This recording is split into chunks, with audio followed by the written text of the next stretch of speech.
আমাদের মতলব টু ঢাকা রোডে যে বাসগুলো চলে থাকে, আমরা এই বাসের যে সংস্কারগুলো চাই আজকে সেগুলো আমি আপনাদের মাঝে তুলে ধরবো। সর্বপ্রথম হচ্ছে আমাদের মতলব বাসের আয়তন অনুযায়ী সিটগুলো অনেক ছোট ছোট। মানুষ 3 ঘন্টা জার্নি করে 30 দিন অসুস্থ থাকে, অনেক মা বোন থাকে বা মুরব্বীরা থাকে অসুস্থ থাকেন, হাত পা হাঁটু ব্যথা হয়ে যায়। প্রথম সংস্কার। দ্বিতীয় হচ্ছে যে আমাদের এই মতলব বাস হচ্ছে ডাইরেক্ট বাস, কিন্তু যেখানে সেখানে হুটহাট করে রাস্তার মাঝ থেকেও মানুষ নিয়ে থাকে, যেটা আমাদের প্যাসেঞ্জারের জন্য প্রবলেম হয় এবং অ্যাক্সিডেন্ট ঘটতে পারে। এবং তারা কি করে থাকে, যেখানে আধা ঘন্টা লাগবে সেখানে তারা 1.5 ঘন্টা লাগায় ফেলে শুধুমাত্র এক্সট্রা প্যাসেঞ্জার নেওয়ার জন্য। পরবর্তীতে সেই সময়টা ক্যাপচার করার জন্য অতি দ্রুত গাড়ি চালিয়ে থাকে, যার জন্য অ্যাক্সিডেন্ট হয়ে থাকে। এবং অনেক সময় আমরা একটা ক্লেম পাই, বৃহস্পতিবারে অথবা ঈদের সময় অতিরিক্ত ভাড়া কাটা হয়, যেটা একবারেই অমানবিক অমানবিক অমানবিক। এই ধরনের সংস্কার করতে হবে।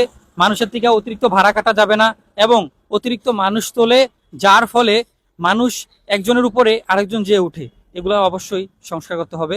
এবার আসি ড্রাইভার ভাইদের উদ্দেশ্যে। আপনারা যখন গাড়ি চালাবেন অবশ্যই সাবধানতা অবলম্বন করে গাড়ি চালাবেন, কেননা আপনাদের উপরে ডিপেন্ড করে অনেক পরিবার এবং অনেক পরিবারের মানুষ নিজের কথা চিন্তা করে এবং মানুষের কথা চিন্তা করে। অবশ্যই আপনারা পর্যাপ্ত পরিমাণ ঘুমানোর পরে গাড়ি স্টার্টিং এ আসবেন। এবং মোস্ট ইম্পর্টেন্ট যেটা, যখন আপনারা ড্রাইভিং এ থাকবেন, গাড়ি স্টার্টিং হাতে থাকবে, ভুলেও কখনো ফোন হাতে নিবেন না বা ফোনে কথা বলবেন না বা কোনো ভিডিও দেখবেন না। যদিও ইমার্জেন্সি কোনো কল এসে থাকে, আসতেই পারে, তখন হালকা স্লো করে তারপর কথা বলবেন। এবার আসি মালিক পক্ষের কাছে।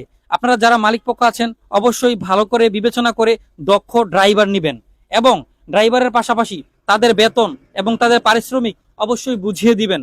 এই সব কিছু মিলিয়ে আমরা যদি সংস্কারগুলো করে থাকি এবং যদি নিরাপত্তার সাথে গাড়ি চালিয়ে থাকি, কখনোই ইনশাল্লাহ অ্যাক্সিডেন্ট হবে না এবং আল্লাহর রহমতে আমরা সফলভাবে চলাফেরা করতে পারবো। একটা মানুষ এবং মানুষের ক্ষতি কোনোদিনই হবে না।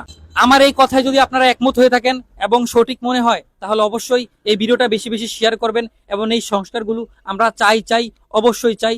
সবাইকে অসংখ্য ধন্যবাদ। আসসালামু আলাইকুম।